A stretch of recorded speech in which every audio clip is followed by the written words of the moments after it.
જય શ્રી કૃષ્ણ, જય ગૌ માતા. હવે જો આપણે હૈડીયુક્ત ઘી તૈયાર થઈ ગયું છે. એની પ્રોસેસ તો બહુ લાંબી થઈ, પણ હવે તૈયાર થઈ ગયું છે ને, તો આમાં હું ગાળી લઉં છું.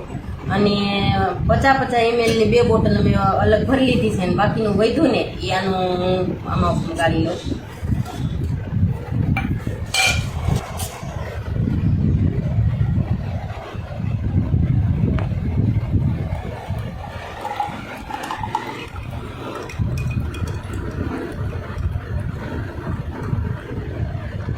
ઓલા ઘી કરતાં આ ઘીનો કલર જરાક આમ ડાઉન થઈ જાય. જો આવો કલર આવે આનો, એટલે આ વધારાનું ઘી આમાં અમે ગાળી લીધું છે. અને હવે મેં લીધું છે આયુર્વેદમાં અને હૈડેને સૌથી શ્રેષ્ઠમાં શ્રેષ્ઠ ઔષધિ કીધી છે.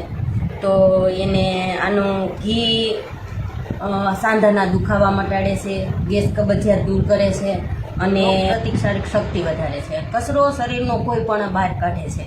અને આ હૈડેને હવે અમે અને મિક્સરમાં પીલી અને પાવડર કરી લેવું. આ પાવડર આનો બહુ ઉત્તમ પીવામાં. અને જુઓ આ ઘી,